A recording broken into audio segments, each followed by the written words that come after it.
नमस्कार, सौरभ द्विवेदी नाम है हमारा और आप देखना शुरू कर चुके हैं दी ललन टॉप शो। सबसे पहले दिन का ये वीडियो देखिए ताकि आपके भीतर की करुणा उपज जाए। सरकारों की पता नहीं कब उपजेगी। कहाँ रहते हो आप? कुंडा मोगा रहते। कुंडा मोगा। कहाँ से आ रहे हो? हाँ? बाहर कमाने गए थे। हाँ जुगाड़ हुआ नहीं।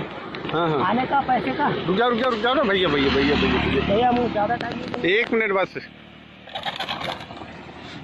कहाँ रहते आप? कुंडा मोगा रहते। कहाँ से आना हो रहा है आप? हैदराबाद से आ रहे हैं। तो कोई शासन ने आपको कोई व्यवस्था नहीं दी क्या? बिल्कुल नहीं। किसी भी तरीके से? सिर्फ गोंदे में एक बार खाना मिला हमको, हाँ। बाकी कहीं पे हमको कुछ नहीं मिला। यहाँ पे खाना मिला तो वो खाना भी खाना योग्य नहीं था। कहाँ? ये राजेगांव। रजेगांव में। तो आपकी मेडिकल जांच वगैरह हो गई? हाँ हो गई।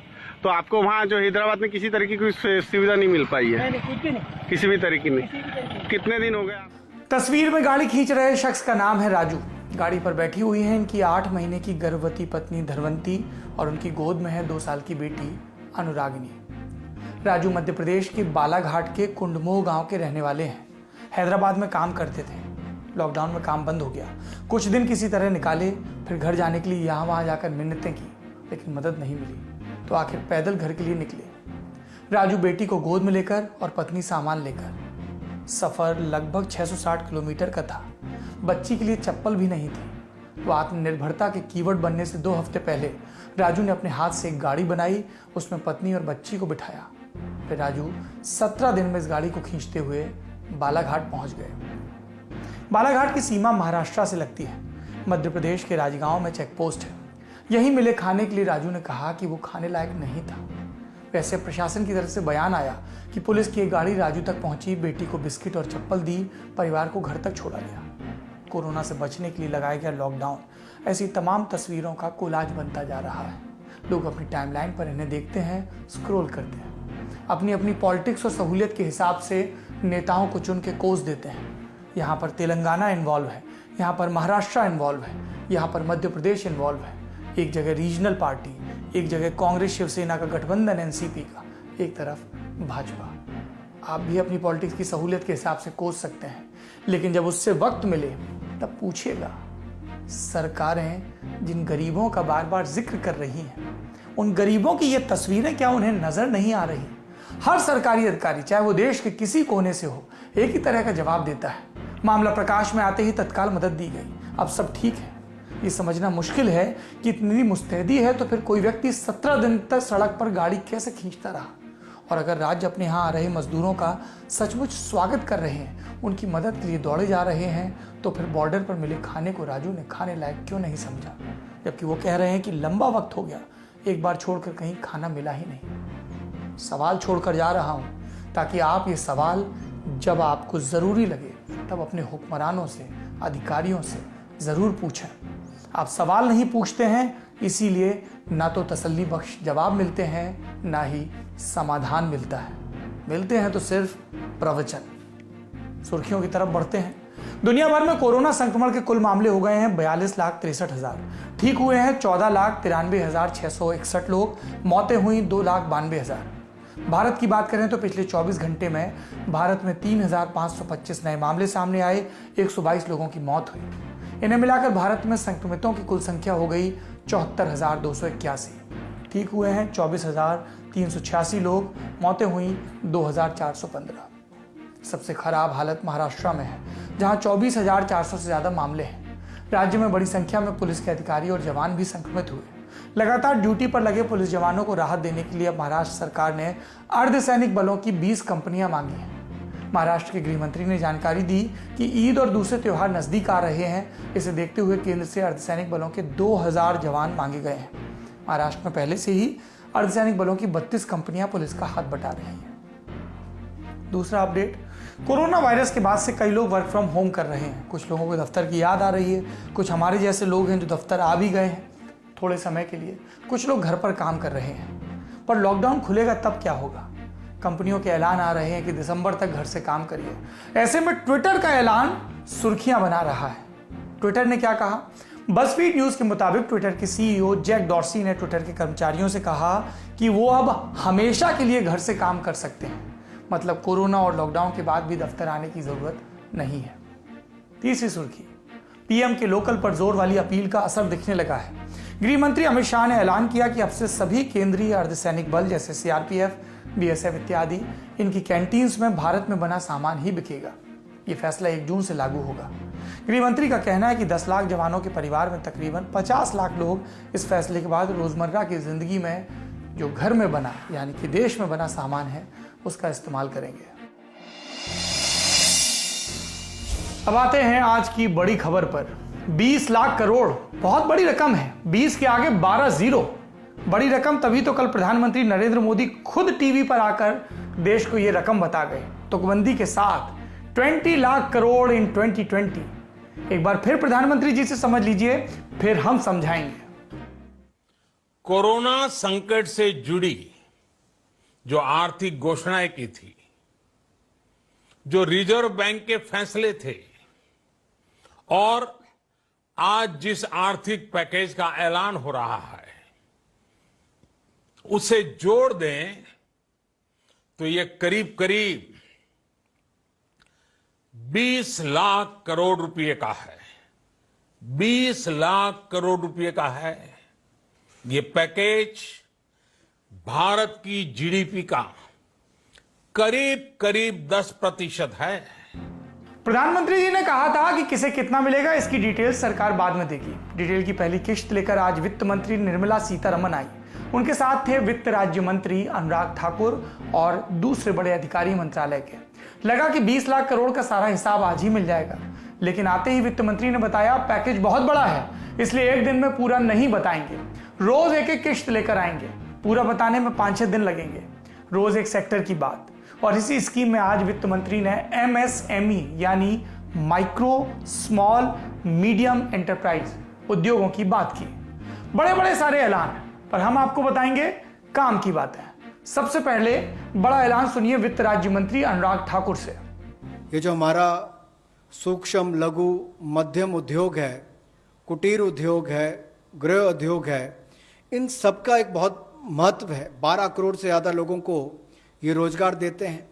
तो ऐसे कारोबार और व्यापार करने वाले, विशेष तौर पर एमएसएमई सेक्टर जो है, इसके लिए आज एक बहुत बड़ी घोषणा है कि collateral free automatic loan 3 lakh crore रुपए का मध्यम सूक्ष्म लघु कुटीर और गृह उद्योग को मिलेगा।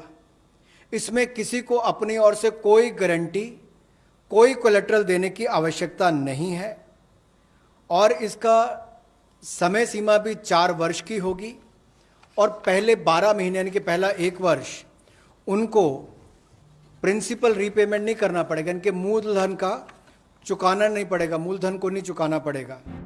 एमएसएमई सेक्टर को बिना गारंटी के कर्ज दिए जाएंगे, कुल लोन 3 लाख करोड़ रुपए। आज की सबसे बड़ी घोषणा यही थी। लघु सूक्ष्म और मध्यम उद्योग क्या होते हैं? सरकार ने आज इसकी पहले से चली आ रही परिभाषा बदल दी।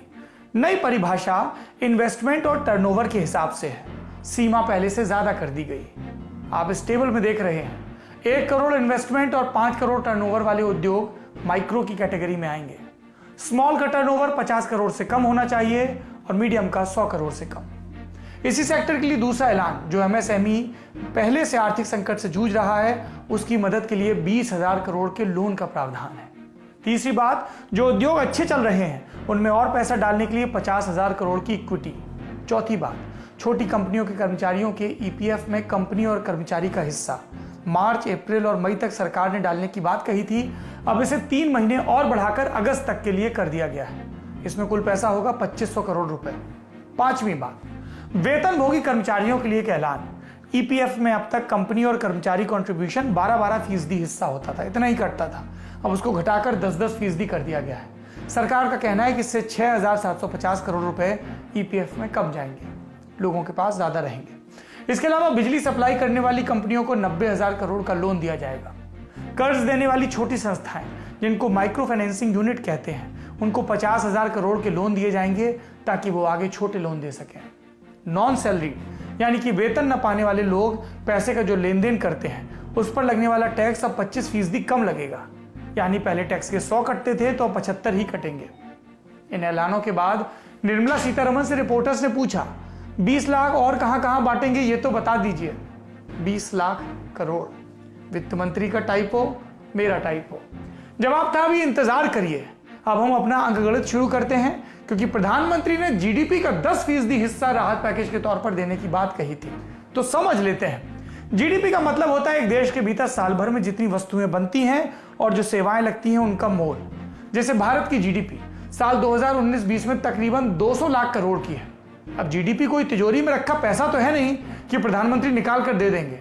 तिजोरी वाला पैसा या सरकार की कमाई तो बजट होता है, जो इस साल तकरीबन 30 लाख करोड़ का था। इसलिए यह बात असंभव लगती है कि सरकार की कुल कमाई 30 लाख करोड़ हो और उसमें से 20 लाख करोड़ कोरोना राहत पैकेज में खर्च कर दिया जाए। तो सरकार क्या कर रही है? वही जो आज बताया, लोन देने वाली स्कीम। वित्त मंत्री ने आज जो घोषणाएं की उसमें करीब 5,20,000 करोड़ रुपए गिनवाए।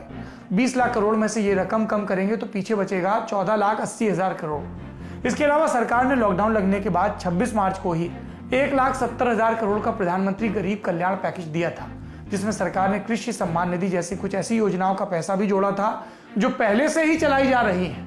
बहरहाल 14,80,000 करोड़ में ये रकम भी कम कर दीजिए, बचा 13,10,000 करोड़। अब आते हैं आरबीआई वाले हिस्से पर।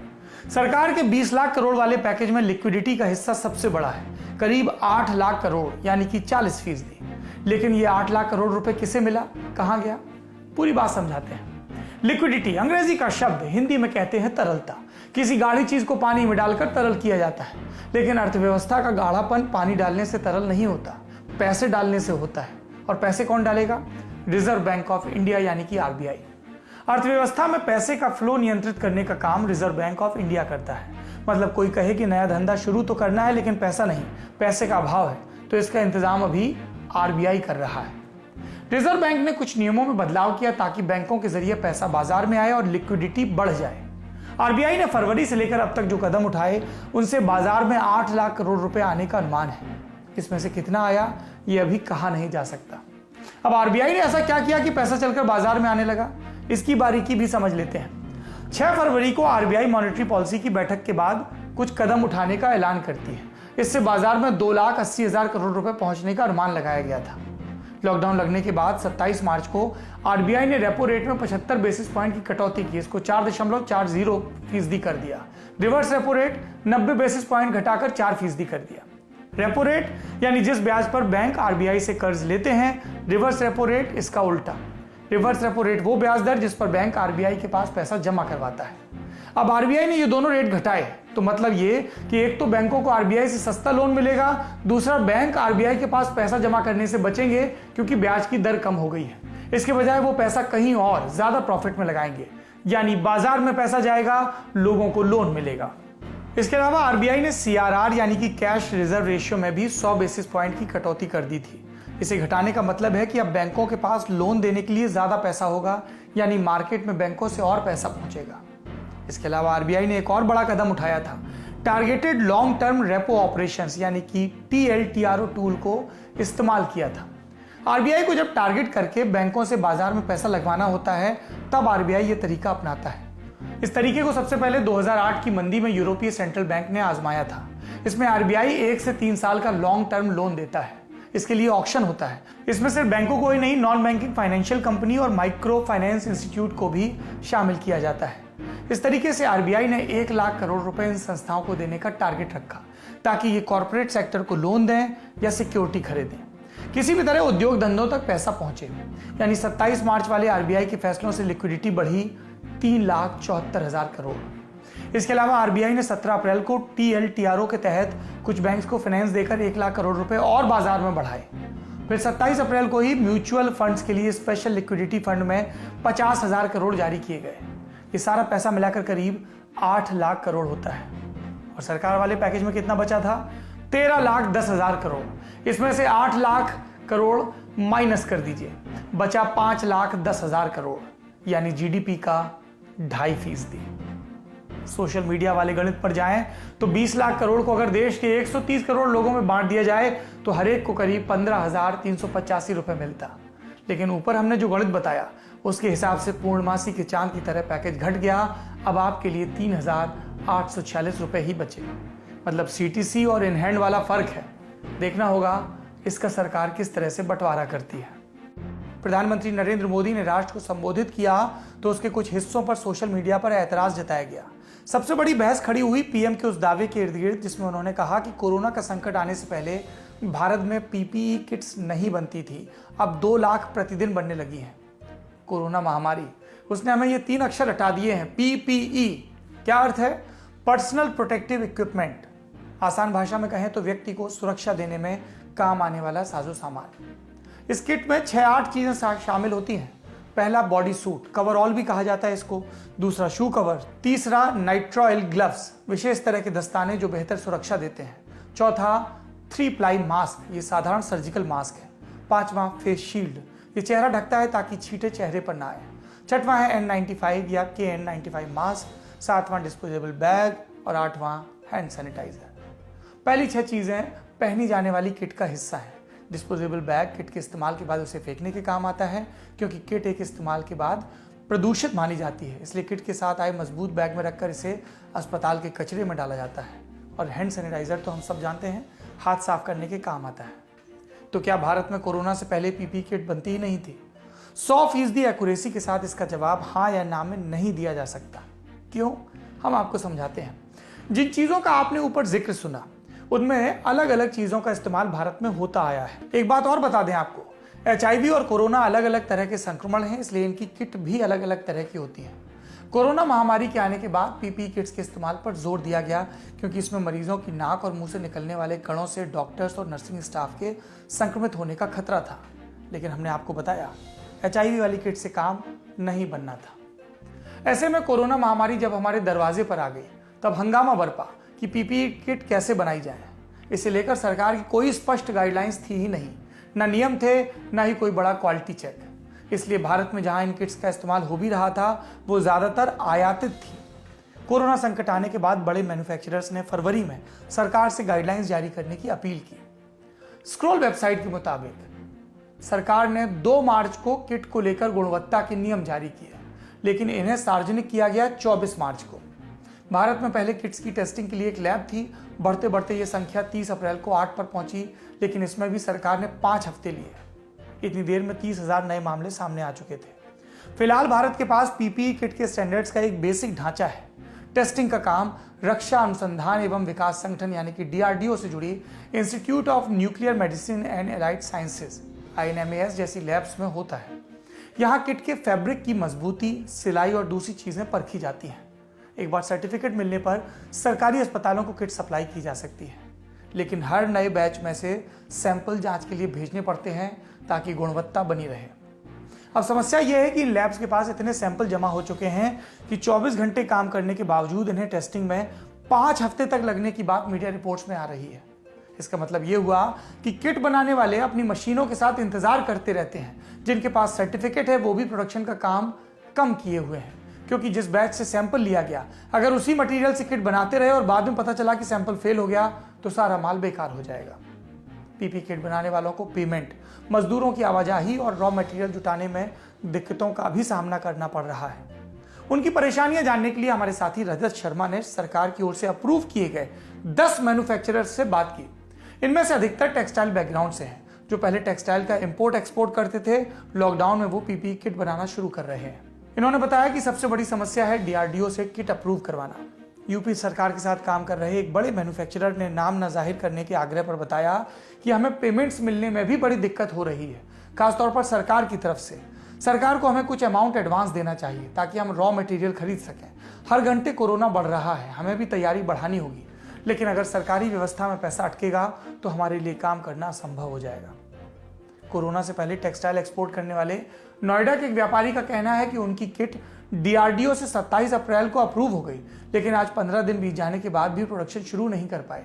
पहले प्रशासन के लॉकडाउन के चलते फैक्ट्री नहीं खुलने दी गई, अब लेबर नहीं मिल रहा, मजदूर आते भी हैं तो रास्ते में पुलिस पीटती है। सरकार को इसका भी ख्याल करना चाहिए। फरीदाबाद में पीपीई किट बना रहे एक और उत्पादक ने बताया, लॉकडाउन सिर्फ 4 घंटे पहले बताकर लागू कर दिया गया। हम ज्यादा रॉ मटेरियल नहीं खरीद पाए थे तब तक, अब रेट बढ़ गए हैं, सामान मुश्किल से मिल रहा है। रास्ते में ज्यादा चेक पोस्ट और चेकिंग के चलते सप्लाई लगातार मुश्किल हो रही है। मेरठ में पीपी किट बना रहे एक उत्पादक ने बताया कि सरकार के पास पहले कोई फ्रेमवर्क नहीं था, अब बनाया है तो सरकार बड़ी जल्दी संशोधन कर रही है। नया मटेरियल पर काम करने के लिए दोबारा टेस्टिंग करवानी होती है, जो लंबा काम है। बेहतर यही होगा कि सरकार कुछ दिन का समय लेकर गाइडलाइंस स्पष्ट बना दे ताकि खराब पीपी किट ना बने। तो ये है पीपी किट्स का वो सच जो मोदी जी सही बोले या नहीं बोले की बहस के शोर में दब रहा था। हम उम्मीद करते हैं कि अलग अलग राज्य सरकारें और केंद्र सरकार इस पर ध्यान देंगी। बाकी आंकड़े हैं, बोलते रहिए। जमीन पर वो आंकड़े, एक इंसान, एक जिंदगी, एक आशंकित मौत, इसके रूप में नजर आते हैं। आज के लल्लन टॉप शो में इतना ही। अपना और अपनों का ख्याल रखिए। शुभ रात्रि।